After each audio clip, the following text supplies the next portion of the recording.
Ni selepas habis keputusan mahkamah, jadi dengar kita punya lawyer cerita sikit lah. Selamat pagi ya. Hari ini kita di mahkamah hari ini, Mahkamah Rayuan. So Mahkamah Rayuan telah membenarkan rayuan kerajaan. Dengan itu permohonan Aminah untuk semakan judicial review tidak dibenarkan. Dan keputusan hakim Mahkamah Tinggi itu diterbalikkan. So salah satu isu utama keputusan hakim pada hari ini adalah yang menyatakan bahawa sebenarnya perkara ini sepatutnya di bawah termaktub di bawah permohonan Aminah pada tahun 2017, permohonan OS 2017 lah. Macam mana what should be asked in that application? Ya, tapi dalam 2017 itu sebenarnya isu utama kita adalah satu ya, yang tidak berperlembangan, unconstitutional di bawah akta pension lah, pension 3 dan 7, itu isu utama. So dengan keadaan itu memang saya ingat nasihat saya seterusnya adalah untuk merayu pada Mahkamah Persekutuan lah.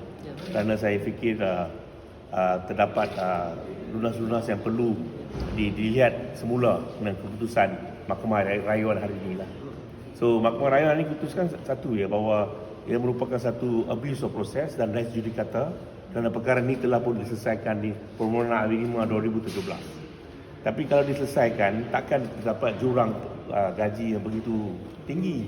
Orang yang berpension tu, orang yang masalah sekarang ni, kita ada kategori yang seorang tu pension 2010 gaji 5,000, orang yang pension 2018 gaji dia 10,000. Jurang dia terlalu banyak. So mula-mula berlakulah beberapa peristiwa yang sebelum ni tak begitu berlandasan dengan betul lah. Tapi dengan kata lain, kita ikut proses mahkamah, kita hormati, kita rayu pada Mahkamah Persekutuan. Alright? Faham? Kita kena hormat dan kita ikuti. So keputusan hakim sekarang senang ya. Dia kata sebenarnya benda ni termaktub di dalam permohonan Aminah 2017. So itu kami rasa kami with respect I beg to differ lah. Dengan hormat kami saya letak ni, kita akan rayu pada Mahkamah Persekutuan.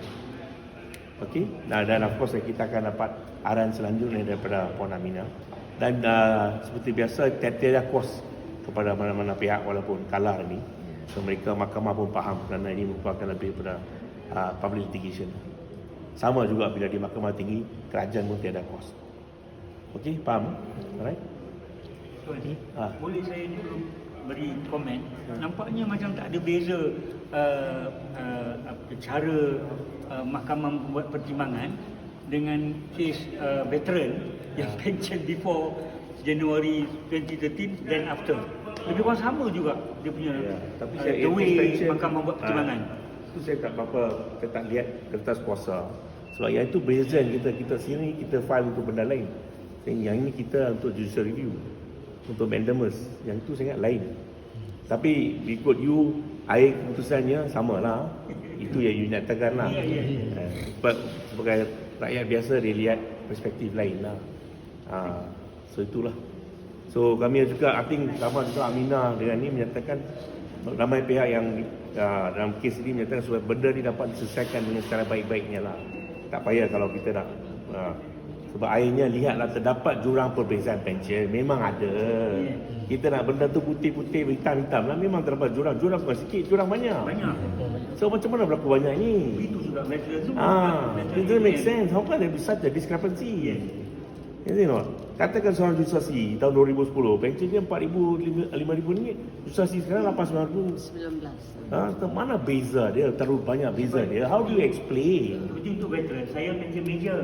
Tapi Sekarang saya sama dengan pension corporal. Now sarjan lebih Yes, sarjan dan corporal. Tapi contoh tuan ini senang. Yes. Major, pension, Yes. kurang. bersama dengan corporal sekarang. Yes. Ya.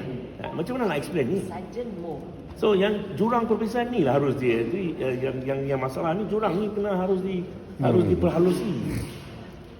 Allow me to tell you all. Yeah. Simple untuk pengetahuan orang biasalah non-legal. Kita pergi ke Mahkamah Persekutuan daripada High Court, Court of Appeal, Federal Court untuk mengatakan bahawa pindaan kepada 2% itu tak mengikut perlembagaan kerana akan melibatkan kekurangan pencen. Dan lepas kita pergi 3 step, Mahkamah Persekutuan setuju bahawa memang 2% tak boleh pakai, kita mesti diberi adjust pencen kita bila ada salary changes mengikut formula yang sama, tetapi gaji bersamaan kini dah bagus. Jadi kita permohonan ni in simple language minta bayaran saja. Kalau kerajaan tak bayar, apa gunanya? Dia orang lebih besar dari parlimen. Apa gunanya kita ada parlimen? Basically that's it. Dia patut dia orang kata kenapa kita tak minta terus hari tu mandamus. Macam mana kita nak tahu? Kita minta arahan bahawa 2% tu tak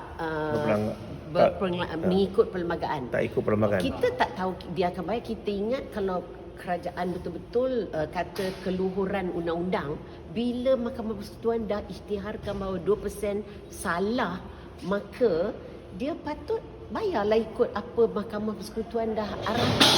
Tapi nampaknya kerajaan tak mengikut undang-undang. So sekarang you all don't worry. Saya setuju dah. dengan Datuk. Saya akan beri arahan untuk appeal. Tapi yang ganjilnya adalah ni, bagaimana kita yang dia kata bagaimana terdapat jurang gaji yang begitu dahsyat. Macam tuan sebut tadi, meja sekarang lah, meja dia sekarang gaji dia, meja yang lama yang pension sama dengan corporal. Mana logik dia? Dan sarjan yang pencen sekarang lebih gajinya. Dan saya nak beritahulah, dah banyak kali dah saya beritahu, masa kita tahun 90 mengubal akta pindaan, akta penyelarasan pencen adalah untuk mengelakkan kecurangan ini, kerana orang yang pencen dulu gaji pencen dia makin kecil, orang lain naik. So that was the whole idea. And then dia pindah kerana kononnya masalah kewangan, saya pun tak tahu whether that's true, tetapi menjadi 2%. 2% tu berapalah sangatnya. So bila kita kemukakan ke mahkamah, di Mahkamah Persekutuan 5 hakim semua setuju bahawa 2% itu is unconstitutional. Maknanya artikel 147 dilanggarilah, bahawa tiap-tiap faedah pencen tidak boleh kurang, mesti lebih baik. So if now you don't want to pay us, what's the use of having that law right in front of your eyes? So apa guna undang-undangnya? Kalau guna undang-undang? So masalah dia sekarang, oleh kerana mahkamah sebelum ni telah menyatakan pindaan itu tak mengikut perlembagaan. Okey. Dengan kata lain sekarang, okey, memang hakikatnya tak mengikut perlembagaan. So bagaimana tak bayar untuk pensioners? Buat apa sekarang? Tak bayar. Ada 2 muka surat itu. 2 muka surat kata tak berperlembagaan, tak mengikut perlembagaan. So apa jadi? So hakikatnya kita juga mohon supaya semua pihak lihat perkara ini secara objektif lah. Tak apa, kita ada lagi satu level. We'll go to the Kita federal akan court. pergi dan kali ini kita akan mohon 7 hakim untuk untuk kita nak full Kita panel minta lah. full panel. 7 atau 9 tengok macam mana. I know. I am disappointed because I thought I pass a note pada Datuk. Kalau dia tak nak bayar backdated pun tak apa. Bayar current kan. Ini yang kita dapat baru ni ujung tahun 24 November, dia bagi 8%. Itu bukan cara penyelarasan. Penyelarasan mesti guna formula yang sama tetapi gaji yang baru. So they're paying us short change. They are going against the law. So I don't know, we'll raise this up at the federal court.